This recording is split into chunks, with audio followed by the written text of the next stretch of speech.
నమస్కారం. BTV news కి స్వాగతం. ముందుగా ముఖ్యాంశాలు.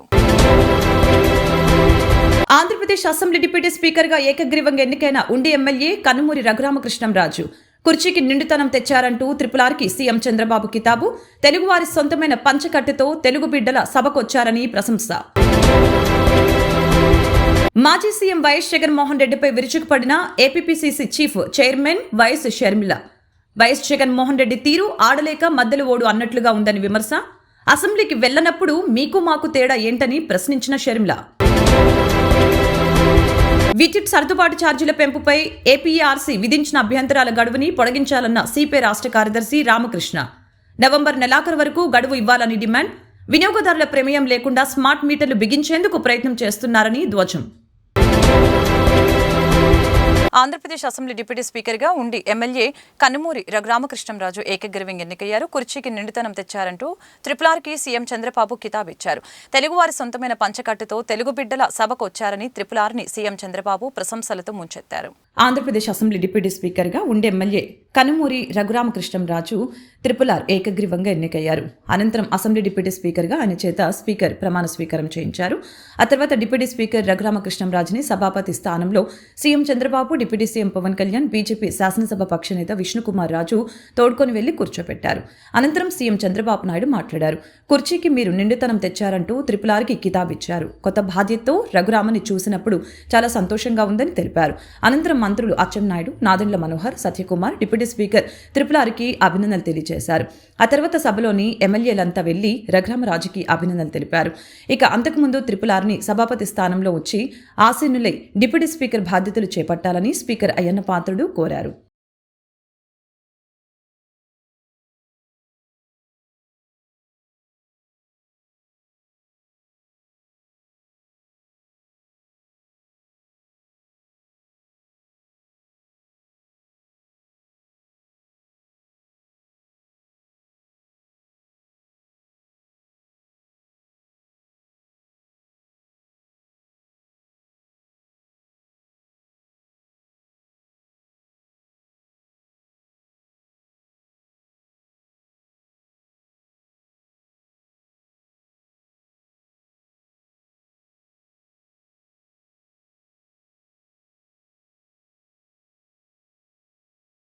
మాజీ సీఎం వైఎస్ జగన్మోహన్ రెడ్డి, విపక్ష వైఎస్ఆర్సీపీ లక్ష్యంగా ఏపీసీసీ అధ్యక్షురాలు వైఎస్ షర్మిల మరొకసారి విమర్శలు గుప్పించారు. వైఎస్ఆర్సీపీ ఆ పార్టీ అధ్యక్షులు వైఎస్ జగన్మోహన్ రెడ్డి తీరు ఆడలేక మద్దెల ఓడు అన్నట్లుగా ఉందని విమర్శించారు. కూటమి ప్రభుత్వం ప్రవేశపెట్టిన బడ్జెట్ బాగోలేదని, రాష్ట్ర ప్రజలకి ఉపయోగం కాని బడ్జెట్ అని వైసీపీ కంటే ముందే తాము ప్రెస్ మీట్ పెట్టి చెప్పామని ఆమె తెలిపారు. మేము చెప్పిందే జగన్మోహన్ రెడ్డి గారు ప్రెస్ మీట్ పెట్టి చెప్పారు. జగన్మోహన్ రెడ్డి గారికి 38% ఓట్లు వచ్చినా అసెంబ్లీకి వెళ్లనప్పుడు మీకు మాకు తేడా లేదు అని షర్మిల సెటైర్లు వేశారు.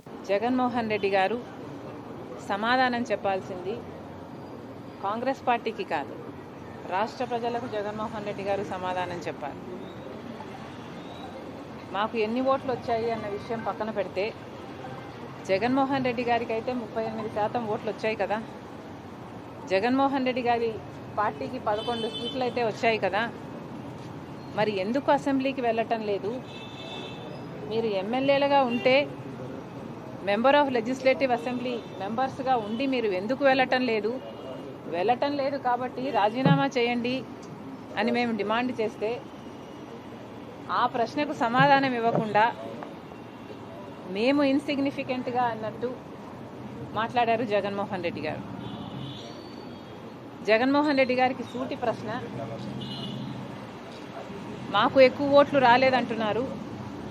సరే, మీకు 38% ఓట్లు వచ్చాయి, మరి వచ్చి కూడా మీరేం చేస్తున్నారు దాంతో? 11 సీట్లు గెలిచి కూడా మీరేం చేస్తున్నారు దాంతో?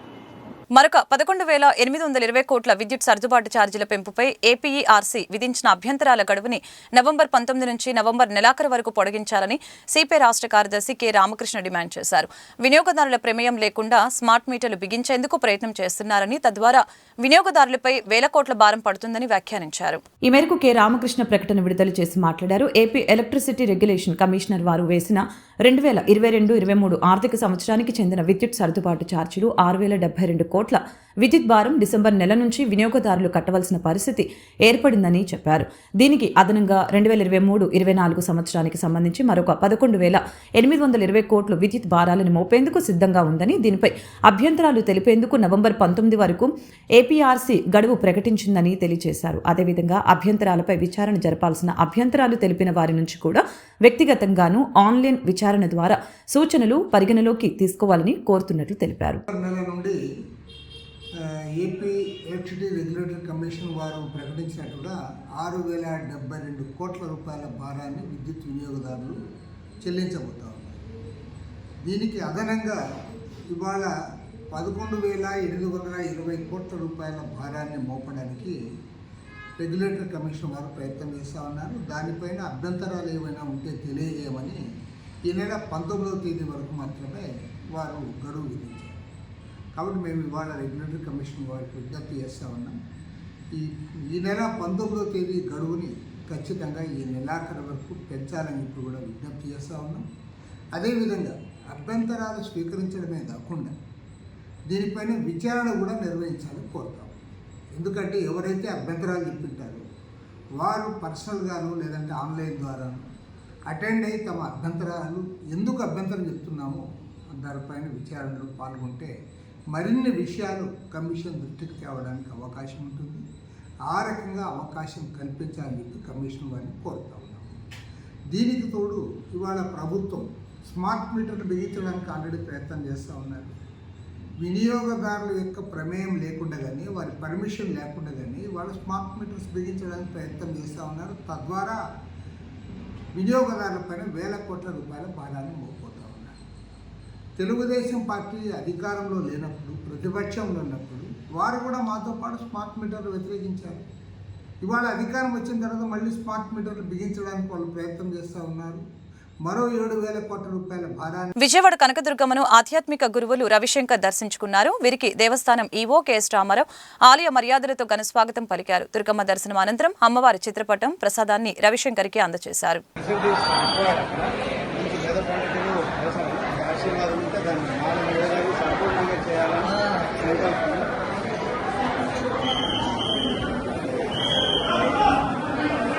Krishna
పశ్చిమ నగరంలో ఏదైనా అభివృద్ధి జరిగిందంటే అది అప్పటి ఎమ్మెల్యే వెల్లంపల్లి శ్రీనివాసరావు వల్లనే జరిగిందని వైసీపీ కార్పొరేటర్లు స్పష్టం చేశారు.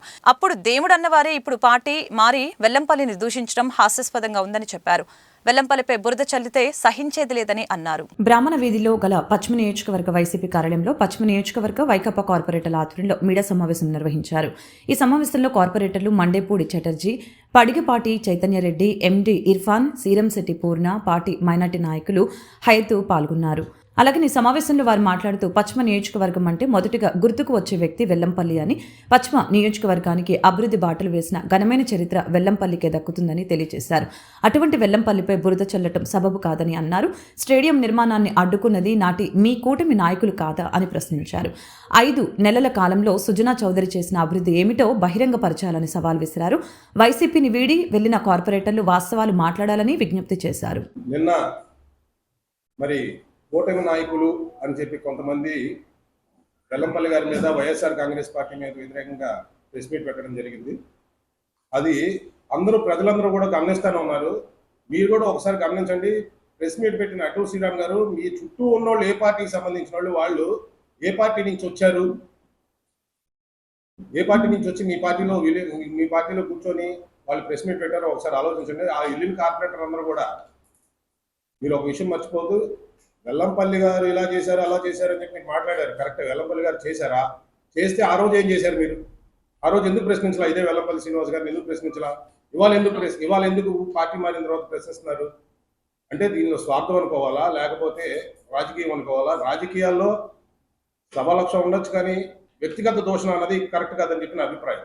ఎందుకంటే వెల్లంపల్లి శ్రీనివాసరావు అనే వ్యక్తిది ఫోన్ నెంబరు నాకు తెలిసి విజయవాడలో 100 మంది దగ్గర ఉంటుంది. మన నియోజకవర్గంలో ఇవాళ ఉన్న ఎమ్మెల్యే దగ్గర ఎంతమంది దగ్గర ఉంది? మీరు అక్కడ కూర్చుని 8 మందో 7 ఉన్నారు కదా, మీలో ఎంతమంది దగ్గర ఉంది కూడా ఒకసారి చెప్తే బాగుంటుంది. ఎమ్మెల్యే అనే వ్యక్తి అందుబాటులో ఉండి అందరికీ ప్రజలకు ఓట్లు వేసిన ప్రజలకు సేవ చేస్తే బాగుంటుంది. అలాగే అభివృద్ధి గురించి మాట్లాడుతున్నారు. అభివృద్ధి జరగలేదు, అభివృద్ధి శూన్యమని. వాస్తవంగా నాది 37వ డివిజన్, కమర్షియల్ డివిజన్. 22 డివిజన్లో నా డివిజన్ తప్ప మిగతా అన్ని డివిజన్లో అభివృద్ధి జరిగింది. నా డివిజన్ ఎందుకు అభివృద్ధి జరగలేదంటే ఆ రోజు కాంట్రాక్టర్లు లేకపోతే ఇక్కడ ఉన్న ఈ కమర్షియల్ స్పేస్ వల్ల సరిగ్గా కాంట్రాక్టర్ రాక అలాగా. విజయవాడలో ఎప్పుడు జరిగినంత విధంగా రోడ్లు వేయడం కానీ ఇంకోటి కానీ అభివృద్ధి 100% పక్కాగా జరిగిందన్న దానికి మీ మనస్సాక్షి మీద చేసుకొని చెప్పండి అభివృద్ధి జరగలేదు అని చెప్పి. ఆ వైసీపీలో ఉన్న కొంతమంది కార్పొరేటర్లు ఈరోజు అధికారంలో వచ్చిన కూటమి ప్రభుత్వంలో చేరి మా మాజీ ఎమ్మెల్యే అయినటువంటి వెల్లంపల్లి శ్రీనివాసరావుని విమర్శించడం చూసాము. వారు వెంటుండి వాళ్ళకి సీట్లు ఇచ్చి గెలిపించిన వ్యక్తి వెల్లంపల్లి శ్రీనివాసరావు గారు. అలాగే పశ్చిమ నియోజకవర్గంలో ఎంతో అభివృద్ధి చేసి ఎన్నో రోడ్లు కానీ, పార్కులు కానీ, మసీదులు కానీ, గుళ్ళు కానీ, చర్చిలు కానీ, అట్లాగే రిటెన్షన్ వాల్స్ కానీ, మన హౌసింగ్ బోర్డు వేరాలు చూస్తే మీరు ఎన్నో పార్కులు కూడా వారు అభివృద్ధి చేయడం చూసాము. చూస్తే మన రాష్ట్రంలోనే పశ్చిమ నియోజకవర్గాన్ని అత్యధిక నిధులు తీసుకొచ్చి అభివృద్ధి చేసిన వ్యక్తి శ్రీ వెల్లంపల్లి శ్రీనివాసరావు గారు. అటువంటి వ్యక్తిని ఈరోజు మనం విమర్శించడం చాలా బాధాకరము. మీరు గతంలో చూస్తే మాకు రోడ్డు కావాలి, ఆ రోడ్డు కావాలి, రిటర్న్ కావాలని చెప్పి ఆ రోజు పనిచేయించుకున్నారు. అప్పుడు మీకు తెలియదా మరి వెల్లంపల్లి శ్రీనివాసరావు అవినీతి చేస్తున్నారని చెప్పి? వారి అవినీతి చేసి ఉంటే ఇంత అభివృద్ధి జరిగేదా అని నేను ఒక ప్రశ్నిస్తున్నాను. ఆ రోజు గతంలో ఉన్న ప్రభుత్వం టీడీపీ చంద్రబాబు గారు ఎన్నో గుళ్ళు కానీ, మసీదులు కానీ, చండా చెట్లు అన్ని కూర్చోడం మీరు చూశారు. కానీ అప్పుడు మాట్లాడిన ఈ బీజేపీ నాయకులు ఈరోజు మాట్లాడుతున్నారు వెల్లంపల్లి గారి మీద. నిన్న కొంతమంది మా వైసీపీ కార్పొరేటర్లు పార్టీలో చేరి కూటమి ప్రభుత్వంలో చేరి కొంత అవాకులు చవాకులు లేపటం, అలాగే మన బీజేపీ నాయకులు సిటీ నాయకులు శ్రీ అడ్డూరి శ్రీరామ్ గారు ఆయన నోటికి వచ్చినట్టు వేస్ట్ అని లేదా రకరకాల మాటలు అనేది చాలా బాధాకరం. వాటిని పూర్తిగా వ్యతిరేకిస్తున్నాం. మీరు 3 సార్లు ఏ అభ్యర్థి మీద అయితే పోటీ చేసి ఓడిపోయారో అదే అభ్యర్థిని పక్కన కూర్చోబెట్టుకొని మీరు అభివృద్ధి గురించి మాట్లాడుతున్నారు. ఇది సరికాదు. దీన్ని మీరు పూర్తిగా ఆలోచించుకోండి. ఒక మనిషిని వ్యక్తిగతంగా దూషించేటప్పుడు అది తిరిగి మనకే వస్తుంది అనేది మీరు పూర్తిగా అవగాహనతో మాట్లాడాలి. మీరు ఒక బాధ్యత గల పదవిలో ఉంది. దయచేసి ఇలాంటి చవాకులు లేపమాకండి. అలాగే అభివృద్ధి అని అంటే వెల్లంపల్లి అని మేమందరం కూడా స్పష్టంగా చెప్తాం. ప్రజలు కూడా చెప్తారు ఈ మాట. అది మీరు ఖచ్చితంగా దృష్టిలో పెట్టుకోండి. ఎందుకంటే ఇప్పటి నుంచి కాదు, ఈ 5 ఏళ్ళు కాదు, ఆ 5 ఏళ్ళు కూడా వెల్లంపల్లి అనే వ్యక్తి ప్రతి గుమ్మానికి పెద్ద కొడుకులాగా నిలిచాడు. ప్రతి ఇంటికి కూడా ఆయన చేసింది ఎంతో కొంత ప్రతి ఒక్క వ్యక్తిలో ప్రతి ఒక్క ఇంటికి కూడా ఆయన ఎంతో అంత సహకారాన్ని అందించారు. అలాగే ఆయన వెల్లంపల్లి ఫౌండేషన్ ద్వారా సొంత నిధులతో మరి వైఎస్ఆర్ కాంగ్రెస్ పార్టీని ఆ సింబల్ని పెట్టుకొని వెల్లంపల్లి గారి కృషిని, వెల్లంపల్లి గారి సహకారంతో గెలిచినటువంటి కొంతమంది కార్పొరేటర్లు మరి పార్టీని వదిలి ఇతరేతర కూటమి పార్టీలోకి వెళ్ళడం జరిగింది. అది మీ సొంత అభిప్రాయం. మీరు వెళ్ళడం అనేది మేము ఎవరు కూడా తప్పుపట్టట్లేదు. కాకపోతే వెళ్ళిన తెల్లారే వెల్లంపల్లి గారు అది, వెల్లంపల్లి గారు ఇది అని చెప్పేసి మాట్లాడడం అనేది ఏమాత్రం కూడా సమంజసం కాదని చెప్పేసి నేను తెలియజేస్తా ఉన్నాను. ఎందుకు అనంటే ఈ 3.5 సంవత్సరం మీరు కార్పొరేటర్లుగా ఉన్నప్పుడు వైఎస్ఆర్ కాంగ్రెస్ పార్టీలో వెల్లంపల్లి శ్రీనివాసరావు గారు ఎమ్మెల్యేగా ఉన్నప్పుడు ఒక్కొక్కరిని వార్డు ఏ విధంగా అభివృద్ధి చెందింది, ఒక్కొక్కరి వార్డులో ఎన్ని కోట్ల రూపాయల అభివృద్ధి జరిగింది అనేది మీ మనస్సాక్షికి తెలుసు. మీరందరూ ఒక్కసారి మనస్ఫూర్తిగా మీ గుండెల మీద మీరు చేసుకొని ప్రశ్నించుకోండి. నిజంగా వెల్లంపల్లి గారు ఏ అభివృద్ధి చేయలేదా, వెల్లంపల్లి గారు మనకి ఏ విధంగా కూడా ఆయన తోడు లేరా అని చెప్పేసి ఒక్కసారి మిమ్మల్ని మీరు ప్రశ్నించుకొని ఆ తర్వాత ఇలాంటి ప్రెస్ మీట్లో కూర్చుని ఉంటే బాగుండేది. బహుశా ఇప్పుడు మీకున్నటువంటి ఎమ్మెల్యే గారు లేకపోతే ఆ పార్టీలో ఉన్నటువంటి నాయకులు అడ్డూరు శ్రీరామ్ గారు వీళ్ళందరూ కూర్చోబెట్టి మీతో ప్రెస్ మీట్లో మాట్లాడించుండొచ్చు, కానీ మీరు మాట్లాడింది మాత్రం ఏ విధంగా కూడా కరెక్ట్ కాదు అని చెప్పేసి నేను ఈరోజు తెలియజేస్తా ఉన్నాను. ఈరోజు నా డివిజన్ 42 డివిజన్ చూసుకున్నట్లయితే గతంలో ఎప్పుడు కూడా లేనటువంటి అభివృద్ధి వెల్లంపల్లి శ్రీనివాసరావు గారు ఎమ్మెల్యే అయిన తర్వాత, వైఎస్ఆర్ కాంగ్రెస్ పార్టీ గెలిచిన తర్వాత 16 నుంచి 20 కోట్ల పైసలకు డెవలప్మెంట్ నా వార్డులో జరిగింది. అలాగే నాకు ఏ విధంగా అయితే డెవలప్మెంట్ జరిగిందో మరి మీ ఇప్పుడు అక్కడ ఎవరైతే కార్పొరేటర్లు ఉన్నారో మీ ప్రతి ఒక్కరి వార్డులో కూడా అన్ని రోడ్లు కానివ్వండి, డ్రైన్లు కానివ్వండి, కొండ ప్రాంతాల్లో ఉన్నటువంటి వాళ్ళకి మెట్ల మార్గాలు కానివ్వండి, రిటైనింగ్ వాల్స్ కానివ్వండి, అన్నీ కూడా 100% డెవలప్ చేసిన తర్వాతే ఆయన ఈరోజు మీరు ఇట్లా మాట్లాడడం అనేది ఏమాత్రం కూడా బాలేదు. వైసీపీ సోషల్ మీడియా కార్యకర్తలపై కేసులు, వరుస అరెస్టుల నేపథ్యంలో ఇటీవల తనను క్షమించాలంటూ వీడియో విడుదల చేసిన నటి శ్రీరెడ్డి తాజాగా వైసీపీ అధ్యక్షుడు జగన్ మంత్రి లోకేష్ ని కలిసి ఒక లేఖ రాశారు. అందులో తొలుత జగన్ గురించి ప్రస్తావిస్తూ జగన్ భారతిరెడ్డిని దగ్గర నుంచి చూస్తే అదృష్టం తనకు దక్కలేదని, టీవీలో చూసి ఆనందిస్తూ ఉంటానని పేర్కొంది. పార్టీలో తాను సభ్యురాల్ని కాకపోయినా తన వాణిని బలంగా వినిపించాలని, అయితే తన వ్యాఖ్యలతో పార్టీకి చెడ్డ పేరు వస్తుందని, పార్టీకి నష్టం జరుగుతుందని అంచనా వేయలేకపోయానని విచారం వ్యక్తం చేశారు. ఇప్పుడు తప్పు తెలుసుకొని పార్టీకి దూరంగా ఉండాలని నిర్ణయించుకున్నట్లు పేర్కొంది. లోకేష్ గారు మీకు సారీ, అలాగే మీ అమ్మగారికి, మీ భార్య గారికి సారీ, అలాగే అనిత గారు సారీ, అలాగే పవన్ కళ్యాణ్ గారు సారీ, మీ కుటుంబ సభ్యులకు కూడా సారీ. నా కుటుంబాన్ని దృష్టిలో పెట్టుకుని, అలాగే నా భవిష్యత్ని, నాకు భవిష్యత్ ఏమీ లేదనుకోండి, నేనేం పెళ్లి పెటాకులు ఇవన్నీ అని అనుకోవట్లేదు, నా వలన నా ఫ్యామిలీకి ఇబ్బంది రాకూడదని చెప్పేసి, అలాగే ఇక నుంచి నా సోషల్ మీడియాలో మీ కుటుంబ సభ్యుల గురించి కానీ ఆ విధంగా ఏ విధమైన తప్పుడుగా రాదు అని చెప్పేసి నేను మీకు హామీ ఇస్తున్నాను. ఈ యుద్ధాన్ని కార్యకర్తలకి మీకు కాకుండా లీడర్స్కి మధ్యలో జరగాలని నేను ఒక సలహా ఇస్తూ, కార్యకర్తల్ని ప్లీజ్ దయచేసి వదిలిపెట్టండి. నేను విజ్ఞప్తి చేస్తూ, విన్నవించుకుంటూ, బెండ్ అయ్యి అడుగుతున్నాను, మా కార్యకర్తల్ని వదిలిపెట్టండి అని చెప్పి, ఇంక్లూడింగ్ మీ, నన్ను కూడా క్షమించండి. చిన్నపిల్లల ఆరోగ్య భద్రత ప్రతి ఒక్కరి బాధ్యత అని CMS foundation south head Mumtaz Junaid తెలియజేశారు. ఎంతో మంది అనాథులు చిగురు అనాథాశ్రమంలో ఉన్నారని వారికి సహాయం చేసి ఆదుకోవటం ప్రతి ఒక్కరి బాధ్యత అని చెప్పారు. అటువంటి వారిని ఆదుకోవటం సామాజిక బాధ్యతగా స్వీకరించామని తెలియజేశారు. నగరంలోని మంతెన సత్యనారాయణ ఆశ్రమం సమీపంలో కరకట్టనందు గల చిగురు ఫౌండేషన్ నందు బాలల దినోత్సవ వేడుకల్ని ఘనంగా నిర్వహించడం జరిగింది. ఈ వేడుకలలో సిఎంఎస్ ఫౌండేషన్ విజయవాడ బ్రాంచ్ వారు పాల్గొని చిగురు ఫౌండేషన్ ఆశ్రమానికి అంబులెన్స్ వితరణ చేశారు. ఈ సందర్భంగా CMS foundation south head Mumtaz Junaid మాట్లాడారు. చిన్నపిల్లల ఆరోగ్య భద్రత ప్రతి ఒక్కరి బాధ్యత అని ఈ సందర్భంగా తెలియజేశారు. సిఎంఎస్ సంస్థ యొక్క సిఎస్ఆర్ ఫండ్స్ తో అంబులెన్స్ వితరణ చేశామని తెలిపారు. ఎంతో మంది అనాథులు చిగురు అనాథాశ్రమంలో ఉన్నారని వారికి సహాయం చేసి ఆదుకోవటం ప్రతి ఒక్కరి బాధ్యత అని చెప్పారు. అటువంటి వారిని ఆదుకోవటం సామాజిక బాధ్యతగా స్వీకరించామని చెప్పారు.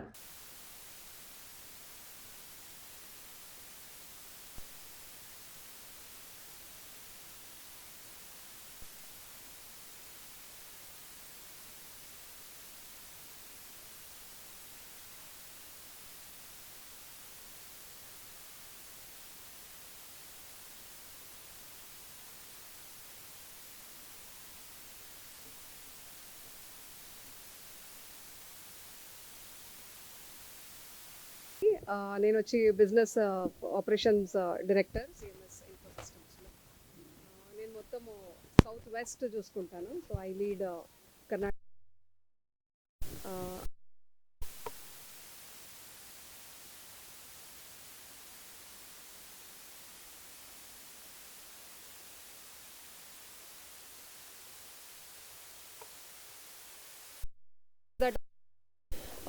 ఎలా సొసైటీకి హెల్ప్ చేయగలము అని. సో సిఎంఎస్ ఫౌండేషన్ వచ్చి పాన్ ఇండియాలో చాలా ఇలాంటి సొసైటీ కోసం హెల్ప్ చేసే ఆపర్చునిటీ చూస్తూ ఉంటుంది. We keep helping pan India, Kanyakumari నుంచి కాశ్మీర్ వరకు, even in the borders we try to help the society in whatever possible way. ఇది ఒక చిన్న way of helping the people. So we have lot of with నవజీవన్కి ambulance ఇవ్వడానికి కారణం because they get into the slums and try to help the society by using this ambulances. Pan ఇండియాలో మేము 100+ ambulances already donate చేసాము as a company. And we look forward ఇంకా ఎక్కువ ఎలా help చేయగలమో we are looking at those opportunities as well. ఇది విజయవాడలో we are looking, ఇంకా మొత్తం స్టేట్లో ఎక్కడెక్కడ we can help we are trying to do that. ఇది ఒక చిన్న way to reach out to the societies and help and to give back our service to the society. సందర్భంగా సిఎంఎస్ ఫౌండేషన్ వారు నవజీవన్ బాలభవన్ సంస్థకి అంబులెన్స్ని డొనేట్ చేయడం జరిగింది. దీని ద్వారా పిల్లలకి మరియు అనారోగ్యంతో బాధపడుతున్నటువంటి ప్రతి ఒక్కరికి ఆరోగ్య సేవలు మరి దగ్గరికి తీసుకువెళ్ళాలనే ఉద్దేశంతో ఈ అంబులెన్స్ని ప్రారంభించడం జరిగింది. ఈ అంబులెన్స్ కోసం దాన్ని ఇక్కడ చేర్చడానికి కృషి చేసినటువంటి బ్రదర్ కస్టలీనో గారికి, ఫాదర్ నోయల్ గారికి, ముంతాజ్ గారికి మరియు సిఎంఎస్ ఫౌండేషన్లో పనిచేస్తున్నటువంటి ప్రతి ఒక్క మెంబర్కి మా యొక్క కృతజ్ఞతలు తెలియజేస్తూ ఉన్నాము. దీని ద్వారా ఎంతోమందికి ఆరోగ్యాన్ని అందించాలని మేము చేసే ప్రయత్నం. సో సిఎంఎస్ ఫౌండేషన్కి ప్రత్యేక విధంగా ధన్యవాదాలు తెలియజేస్తూ ఉన్నాను. బాలభవన్ హెడ్ బాలల దినోత్సవం సందర్భంగా సిఎంఎస్ ఫౌండేషన్ వారు మా సంస్థకు ఒక అంబులెన్స్ని బహుమానంగా ఇవ్వటం మాకు ఎంతో సంతోషంగా ఉంది. ఈ అంబులెన్స్ ద్వారా పిల్లలకి మరియు అవసరంలో ఉన్నటువంటి ముఖ్యంగా అనారోగ్యంతో బాధపడుతున్న వారికి ఆరోగ్యాన్ని అతి దగ్గరకు చేర్చడంలో ఈ వాహనం ఉపయోగపడుతుందని మేము నమ్ముతూ ఉన్నాము. ముంతాజ్ గారికి మరియు సిఎంఎస్ ఫౌండేషన్ ప్రతి ఒక్కరికి ధన్యవాదాలు తెలియజేస్తున్నాము. ఇలాంటి మంచి పనుల ద్వారా ఎంతోమందికి మనము ఆరోగ్యాన్ని ప్రసాదిస్తూ ఉన్నాం కాబట్టి ఇది గొప్ప పరిణామం, సంతోషకరమైనటువంటి రోజుగా మేము భావిస్తూ ఉన్నాము. So happy children's day. సమాజ సేవ చేయాలని సంకల్పం కలగటం పూర్వజన్మ సుకృతమని, సమాజంలో యువత సేవాభావాన్ని అలవర్చుకోవాల్సిన అవసరం ఎంతైనా ఉందని Nagarjuna university dean professor Ramineni Sivaramakrishna Prasad అభిప్రాయం వ్యక్తం చేశారు. కేఎల్రావు నగర్లోని రాకేష్ పబ్లిక్ స్కూల్ నందు గురువారం ఎక్స్పాండింగ్ హ్యుమానిటీ ట్రస్ట్ ప్రారంభోత్సవ కార్యక్రమం జరిగింది. కార్యక్రమంలో Nagarjuna university dean professor Ramineni Sivaramakrishna Prasad పాల్గొని ట్రస్ట్ వెబ్సైట్ను ప్రారంభించడం జరిగింది. ఈ సందర్భంగా ఆయన మాట్లాడారు. ట్రస్ట్ ఫౌండర్ అఫీఫాను యువత ఆదర్శంగా తీసుకోవాలని ఈ సందర్భంగా తెలిపారు. ఈ కార్యక్రమంలో పాల్గొన్న గౌరవ అతిథులు చంద్రగిరి రాధాకుమారి, రాకేష్ విద్యా సంస్థల అధినేత ఎన్వీరా, child and women welfare development director Krishnakumari, Palnadu జిల్లా కలెక్టర్ అరుణ్ కుమార్, శ్రీమతి అంకితారాజు తదితరులు ఆఫీఫా స్థాపించిన ట్రస్ట్ సేవల విశ్వవ్యాప్తం కావాలని ఆకాంక్షించారు. ట్రస్ట్ ఫౌండర్ ఆఫీఫా మాట్లాడుతూ పేదలకి సహాయం అందించాలన్న లక్ష్యంతో ఈ ట్రస్ట్ని ప్రారంభించినట్లు తెలిపారు. ట్రస్టును విస్తృత స్థాయిలో వ్యాప్తి చేయటమే తన ధ్యేయమని అన్నారు. సంపాదించిన దాంట్లో కొంత మేరకు పరులకు సహాయం చేయాలనే దృక్పథంతో ఈ ట్రస్ట్ని తను ప్రారంభించారు. ఇక్కడ చాలా గొప్ప విశేషం ఏమిటంటే చాలా చిన్న వయసులో జనరల్గా ఇలాంటి భావాలు, ఇలాంటి చర్యలు ఒక 60 సంవత్సరాలు దాటిన తర్వాత లేకపోతే జీవిత చర్మాంక దశలోనూ వస్తూ ఉంటాయి. కానీ చిరంజీవి అసీఫాకి బహుశా 19 ఏళ్ళు ఉంటాయో 20 ఏళ్ళు.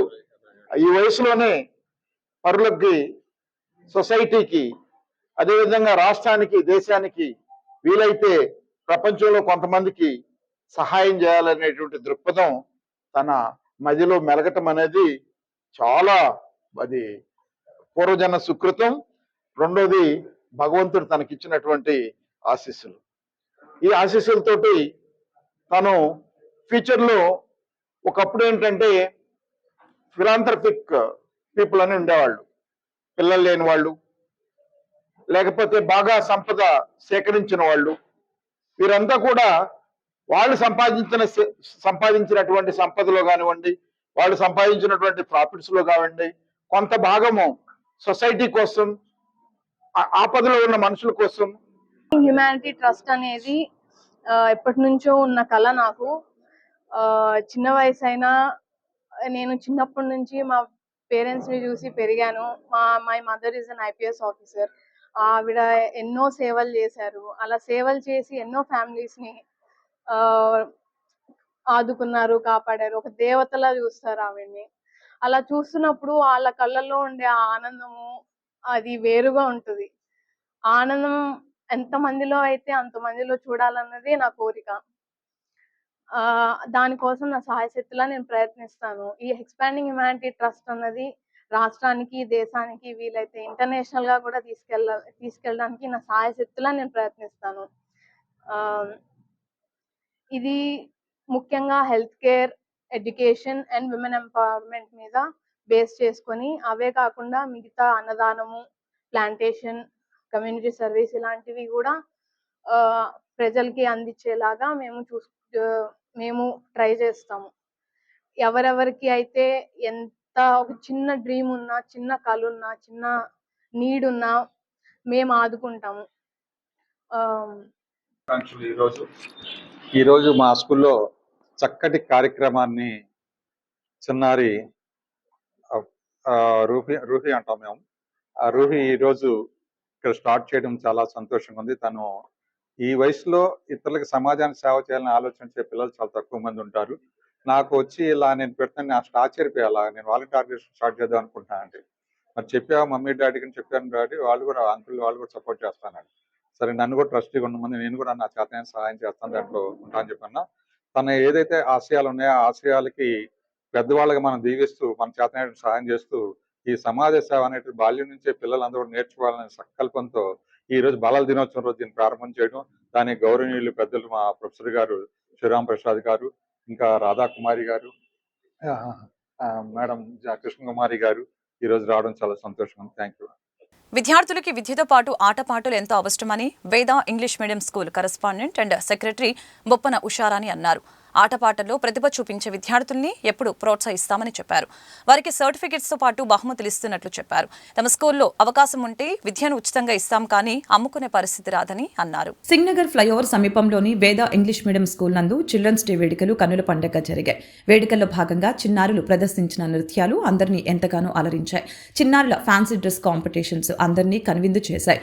కార్యక్రమంలో ముఖ్య అతిథిగా correspondent and secretary Boppana Usharani, Boppana Samson, director జొన్న వీరబాబు పాల్గొన్నారు. ఈ సందర్భంగా వారు మాట్లాడారు. పేద మధ్యతరగతి కుటుంబాలకి మంచి నాణ్యతతో కూడిన విద్యను అందించాలనే ఉద్దేశంతో స్కూల్ నడుపుతున్నట్లు తెలిపారు. ఇక్కడ చదివే విద్యార్థులకి విద్యతో పాటు ఆటపాటలు, సాంకేతిక పరిజ్ఞానం, సమాజంపై అవగాహన కలిగించే అంశాలని దృష్టిలో ఉంచుకొని విద్య బోధిస్తున్నట్లు తెలిపారు. ప్రతిభ గల విద్యార్థుల్ని ఎల్లప్పుడూ ప్రోత్సహిస్తూ వారిని ముందుకు నడిపిస్తామని చెప్పారు. గత 3 సంవత్సరాలుగా స్కూల్ నందు అనేక కార్యక్రమాలు నిర్వహించి విద్యార్థుల ప్రతిభను వెలికితీస్తున్నామని తెలిపారు. చిన్నతనం నుంచి వారికి మోరల్ వాల్యూస్ నేర్పుతున్నామని అన్నారు. మహిళలకి గౌరవం ఇవ్వాలి, సమాజంలో విలువలు బ్రతకాలి అని చిన్నతనం నుంచే వారికి బోధిస్తున్నామని అన్నారు. కార్యక్రమంలో స్కూల్ సిబ్బందితో పాటు విద్యార్థుల తల్లిదండ్రులు ఎంతో ఆనందంగా పాల్గొన్నారు.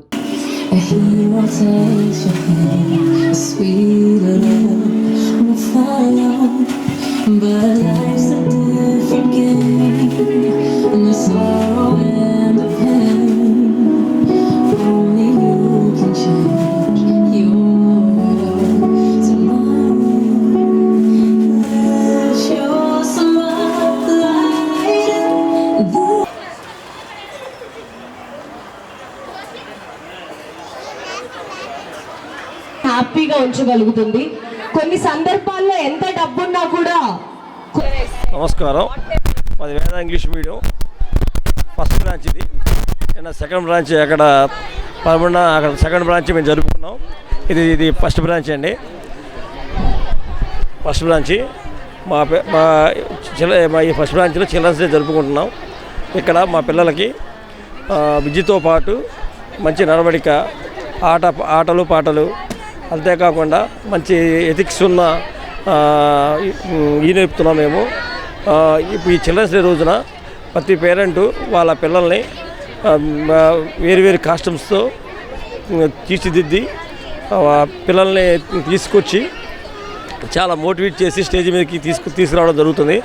మెయిన్ ఇంపార్టెంట్ అంటే చిన్న పిల్లల నుంచి స్టేజ్ మీదకి తీసుకొచ్చి వాళ్ళు ఇచ్చే పర్ఫార్మెన్స్ రేపొద్దున ఫ్యూచర్లో ఏదన్నా మీరు జాబ్కి వెళ్ళినప్పుడు ఆ స్టేజ్ ఫీల్ లేకుండా పోతుంది. మెయిన్ ఇంపార్టెంట్ వాళ్ళు కూడా అక్కడికి వెళ్ళిన తర్వాత వాళ్ళ ఆ స్టేజ్ మీద వాళ్ళు ఇచ్చే ఏదైనా కానీ వాళ్ళు చేసే వర్క్కి స్టేజ్ మీద ఏదైనా తెలియజేయాలంటే ఏం ఇబ్బంది లేకుండా ఉండదని ఈ చిల్డ్రన్స్ డే రోజు ప్రతి పేరెంట్స్కి మేము మోటివేట్ చేసి వాళ్ళ పిల్లల్ని స్టేజ్ మీద తీసుకొస్తున్నాం. పేరెంట్స్ కూడా చాలా ఆసక్తిగా మేము ఏదైతే వాళ్ళకి కాస్ట్యూమ్స్ కావాలంటే ఆ కాస్ట్యూమ్స్ వాళ్ళు సమకూర్చుకుని పేరెంట్స్ చిల్డ్రన్స్ తీసుకొస్తున్నారు. చాలా బాగా జరుగుతుంది. Good afternoon everyone. I am the Boppan Samson. I am the principal in Veda English Medium School.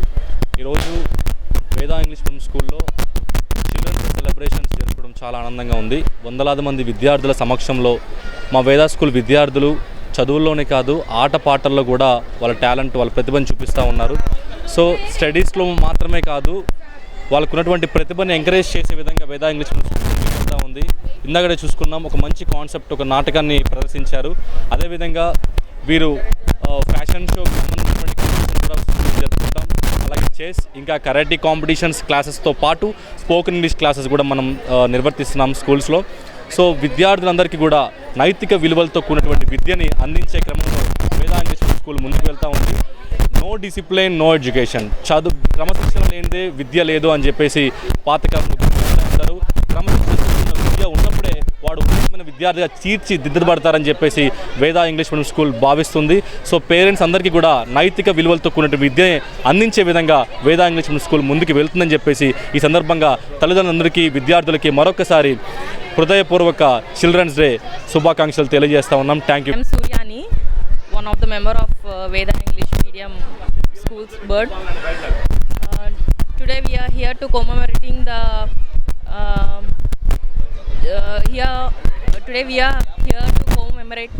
the Chacha Nehru.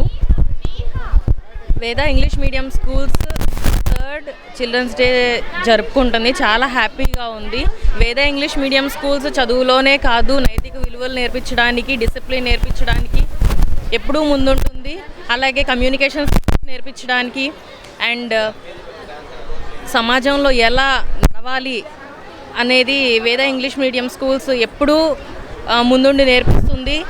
అలాగే ఇక్కడికి వచ్చిన పేరెంట్స్, టీచర్స్ చాలా సపోర్టివ్గా పిల్లల్ని ఇంతవరకు తీసుకొచ్చారు. వేద ఇంగ్లీష్ మీడియం స్కూల్స్ నుంచి వెళ్ళే ప్రతి విద్యార్థి ఒక రూలర్లా బయటకు వెళ్తారు.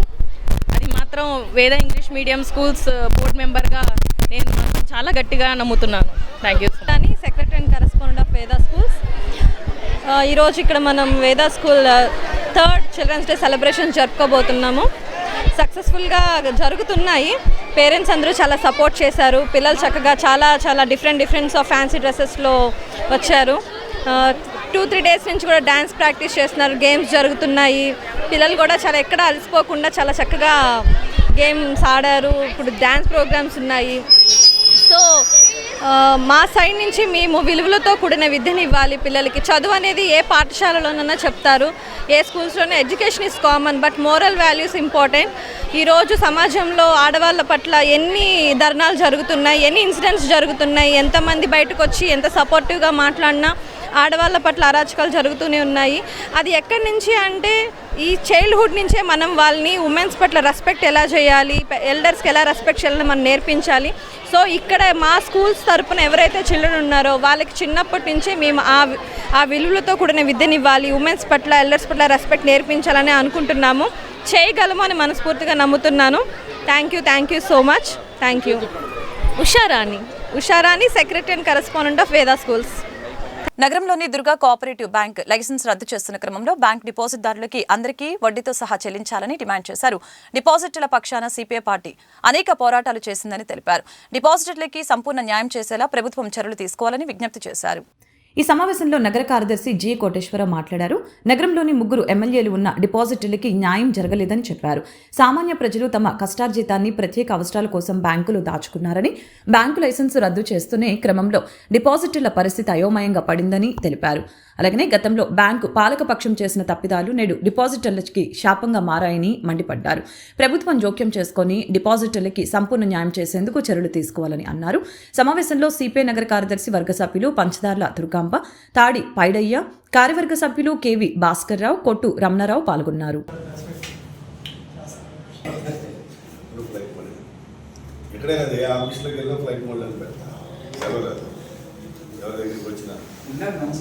దుర్గా కోఆపరేటివ్ బ్యాంకు లైసెన్స్ని రద్దు చేస్తున్నట్టు నిన్న ఆర్బీఐ ప్రకటించడంతో డిపాజిట్దారులు తీవ్రమైనటువంటి మనస్తాపానికి గురవుతూ ఉన్నారు. ఈ సందర్భంగా కోఆపరేటివ్ డిపార్ట్మెంట్ వారిని, యాజమాన్యాన్ని సిపిఐగా డిమాండ్ చేసేటటువంటిది తక్షణమే డిపాజిట్దారులకి మొత్తం వడ్డీతో సహా చెల్లించాలని సిపిఐగా డిమాండ్ చేస్తా ఉన్నాం. ఆ రకంగా చేయకపోతే డిపాజిట్దారుల భారత కమ్యూనిస్ట్ పార్టీ అండగా నిలబడి భవిష్యత్తు పోరాటాలకి సిద్ధమవుతుందని చెప్పి ఈ సందర్భంగా విజ్ఞప్తి చేస్తా ఉన్నాం. గతంలో అనేక సార్లు డిపాజిట్దారులు అలాగే మేము కూడా ఆందోళన కార్యక్రమం చేసినప్పటికీ కూడా ప్రజాప్రతినిధులు విజయవాడ నగరంలో 3 ఎమ్మెల్యేలు పార్లమెంట్ సభ్యులు ఉన్నటువంటి విజయవాడ నగరంలో ప్రజాప్రతినిధులు ఏం చేస్తా ఉన్నారు, ఎందుకని కోఆపరేటివ్ డిపార్ట్మెంట్ పైన ఒత్తిడి తీసుకొచ్చి ఈ సమస్యను పరిష్కరించట్లేదు అనేటటువంటిది మేము ప్రశ్నిస్తా ఉన్నాం. ముఖ్యంగా ఎంతో కష్టపడి రిక్షా కార్మికుల నుంచి రిటైర్డ్ ఉద్యోగుల వరకు కూడా ఈ బ్యాంకులో 5,000 నుంచి 10 లక్షలు 20 లక్షల రూపాయలు డిపాజిట్ చేసుకున్నారు. ఎక్కువ మంది నేషనలైజ్డ్ బ్యాంక్స్లో అయితే వచ్చేటటువంటి వడ్డీ తోటి ఈ కోఆపరేటివ్ బ్యాంక్స్ వడ్డీని కంపేర్ చేసుకొని పోల్చుకొని ఇక్కడ ఎక్కువ వడ్డీ వస్తుంది కాబట్టి సీనియర్ సిటిజన్స్ ఎక్కువ మంది ఈ బ్యాంకులో డిపాజిట్ చేసుకున్నారు. వారి అవసరాలకి గత 2 సంవత్సరాలుగా ఉపయోగపడట్ల. చాలామంది పిల్లలు అయితే దైనందినమైనటువంటి స్థితిలో ఉన్నారు. పిల్లల వయసు వచ్చింది, పిల్లలకి పెళ్లి చేయడానికి కోసం డిపాజిట్ చేసుకున్నారు. వారి డిపాజిట్స్ మొత్తాన్ని చెల్లించకపోవడంతో పిల్లల పెళ్లి కూడా కానటువంటి పరిస్థితి ఈ రోజున దాపరించింది. ఇది ప్రధానమైనటువంటి దీనిటువంటిది గతంలో ఉన్నటువంటి పాలకపక్షం. గతంలో పాలకపక్షాలు చేసినటువంటి తప్పిదాలు ఈ రోజున డిపాజిట్దారులకి శాపంగా మారాయి. ఆస్తి విలువ కంటే కూడా ఇచ్చినటువంటి అప్పులు 10 రెట్లు ఎక్కువ ఉన్నాయి. ఉదాహరణకు 5 లక్షల రూపాయలు విలువ చేసేటటువంటి బిల్డింగ్ కానీ ఇల్లు కానీ ఉంటే 50. వార్తలు ముగించే ముందు ముఖ్యాంశాలు మరొకసారి. ఆంధ్రప్రదేశ్ అసెంబ్లీ డిప్యూటీ స్పీకర్గా ఏకగ్రీవంగా ఎన్నికైన ఉండి ఎమ్మెల్యే కనుమూరి రఘురామకృష్ణంరాజు కుర్చీకి నిండుతనం తెచ్చారంటూ RRRకి సీఎం చంద్రబాబు కితాబు. తెలుగువారి సొంతమైన పంచకట్టెతో తెలుగు బిడ్డల సభకొచ్చారని ప్రశంస. మాజీ సీఎం వైఎస్ జగన్మోహన్ రెడ్డిపై విరుచుకుపడిన APPCC chief chairman YS Sharmila. YS Jaganmohan Reddy తీరు ఆడలేక మద్దెలు ఓడు అన్నట్లుగా ఉందని విమర్శ. అసెంబ్లీకి వెళ్లనప్పుడు మీకు మాకు తేడా ఏంటని ప్రశ్నించిన షర్మిల. విద్యుత్ సర్దుబాటు ఛార్జీల పెంపుపై ఏపీఆర్సీ విధించిన అభ్యంతరాల గడువుని పొడిగించాలన్న సిపిఐ రాష్ట్ర కార్యదర్శి రామకృష్ణ. నవంబర్ నెలాఖరు వరకు గడువు ఇవ్వాలని డిమాండ్. వినియోగదారుల ప్రమేయం లేకుండా స్మార్ట్ మీటర్లు బిగించేందుకు ప్రయత్నం చేస్తున్నారని ధ్వజం. ఈ వార్తలు ఇంతటితో సమాప్తం. మరొక బులెటిన్లో మళ్ళీ కలుద్దాం. నమస్కారం.